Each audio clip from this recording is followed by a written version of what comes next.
Yo, what's up guys, this is Breach, and I'm going to be bringing you post-commentary on this episode. Until I figure out what's going on with the audio lag, I'm going to have to.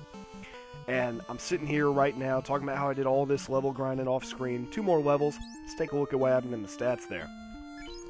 See right there, we're doing 20 damage, 32 hit percentage. The hit percentage is important, because for every 32, you're going to get an extra attack. Additionally, for every 10 levels, you get an extra attack.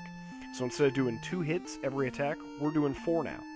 Look at the absorb, that's 10. I'm pretty sure that's better than the fighter equipped with the chainmail armor. Yeah, we're ridiculous at this point, but we're a solo character, so we have to be ridiculous in order to survive and make it through. You look at the evade, that's 59% there. Enemies are going to be missing a lot of attacks. Stuff that was hitting us heavy before, not going to be hitting us hard anymore. Let me take a little bit of water here. I actually did 2 to 3 takes trying to do live commentary on this, and I still can't figure out the issue. But that doesn't mean I'm going to put out bad videos for you. I'm just going to have to inconvenience myself a little bit, do some post-commentary, which I'm not as big of a fan of, but it happens. Anyways, we step back into Provoka. They've got a little bit of an issue going on. And what do? We solve issues. We're the problem solvers, if you will. The person we want to talk to is over here to the left, and oh my god, a pirate. Yeah, I'm not a big fan of pirates. They're smelly. They don't really do much. But this is Bike. He's the pirate. He's terrorizing Provoka, and he doesn't want to leave.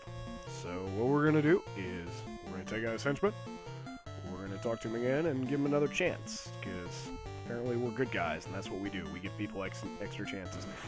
And the biggest part about this fight is just it's inconvenient because it's slow, because there's 9 of them hitting. If you got a full party, that's 13 turns per round that you have to sit through and wait and watch them miss and do minor damage. And then look, we're doing 154 damage right there to him. These guys don't want any of us. Now, like I said, I'm going to be talking about the standard walkthrough type stuff too. If you have a full party of 4, you probably want to be around level 4 to 5 before you take these guys on for sure. Just because there's so many of them, and they're going to be hitting you.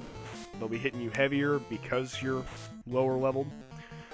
But with your mage, you want to be using the lightning spell if you don't have a red mage. If you have a red mage, go ahead and attack, by all means, because he's strong enough to do the damage. Especially at this point in the game, he is one of your strongest potential characters. But you want your black mage doing lightning, you want your white mage hitting with the hammer. He actually starts out with a really decent weapon, which is kind of odd considering he gets to be one of the pansier classes in the game, until you get Thor's hammer for him, and then he kind of does something. But thief fighter, gonna attack. Black belt, obviously you're gonna attack because there's nothing else to do. So yeah, we're just picking these guys off one by one, giving them 100, showing off what all that grinding did for us. And we ground, sorry, not so much for this battle itself, but to make sure we can get to the next area, that we're going to be able to grind in the next area up to where we need to be. That's the thing about grinding that I didn't really talk about as much in the last episode, like I should have, but you want to grind in an area that's cost efficient. And what I mean by that is, you're going to be taking damage while you're grinding as a solo character. Now, you want to make sure that the gold you're getting from fights is enough to recoup that damage that you're taking. So if you're fighting, let's say around Provoka here, I wanted to make sure I was level 8 before I came here, because I would be able to take enough damage where I would be able to get the 50 gold for the inn over the time that I would need to go heal. Now, a better idea, but not as functional if you're trying to save money for your character's equipment, and see, we took out the pirates just fine, would be to make sure you're getting more gold than you need to heal. Right now, I'm only concerned about experience. I don't need the extra gold because there's no equipment I need to buy. And we're going to talk to Bike here again, see what's going on with him now that we, put him in his place a little bit. Come on, come on. Okay, you got me. Take my ship. So yeah, we get a pirate ship. Now we can go explore more of the world. Because right now we're stuck on some side quests.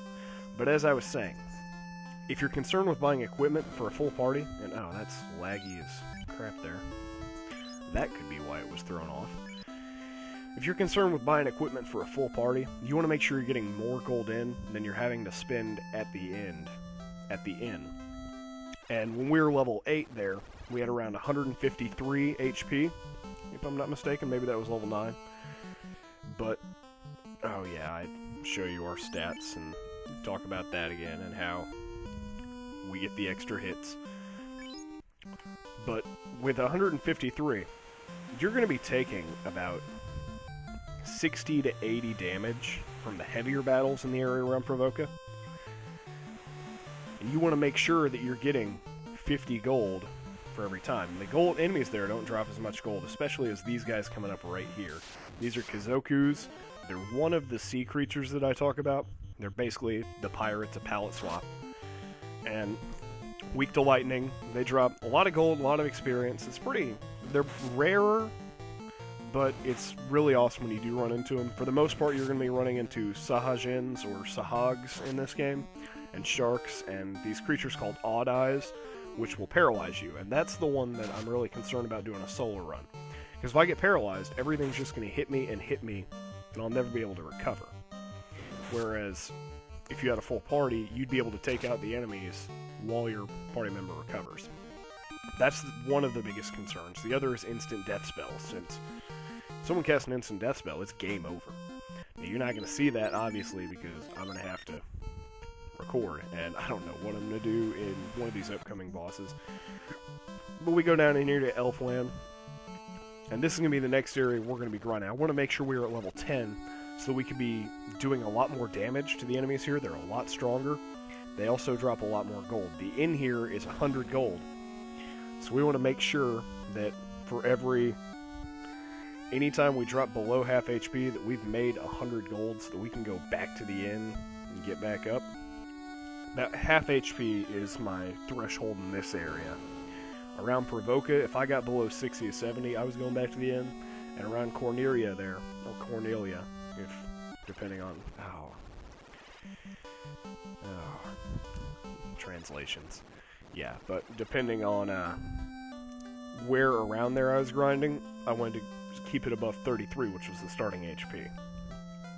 Now here I go in and I buy some pures because we're going to encounter monsters that can poison us for the first time, and that is a big inconvenience.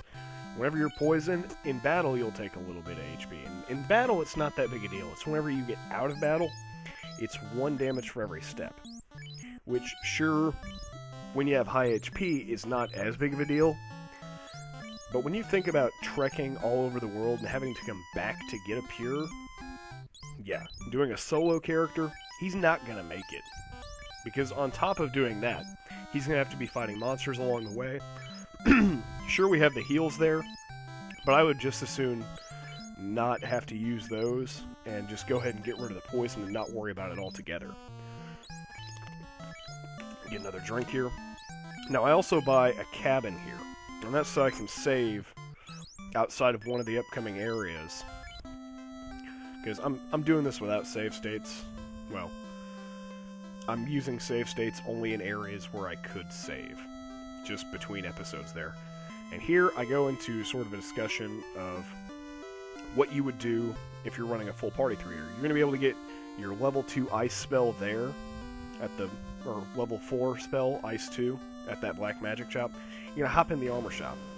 You're going to buy the best equipment you can for every character. It's going to be iron armor, copper ring for your wizards, iron shield, wooden hat for your knight, and cap for everyone else, really. I'm not going to get a cap because right now our evade is at 10. If we equip armor, it's going to drop down to whatever, or not our evade, our absorb. It's going to drop down. But here, if you're running a full party, get that silver sword for all of your knights and your red mages. They'll be able to equip it. It is ridiculously overpowered. In the Game Boy version, I think it's in the Game Boy version, they took it out in some of the versions of the game just because it's so overpowered. Now here we're at the end of the episode, so if you like it, give me some feedback. Watch the other episode for sure, or episodes, because that'll give you a lead into this. Watch the Zelda LP. Watch some of my Call of Duty clips. I really enjoyed doing those.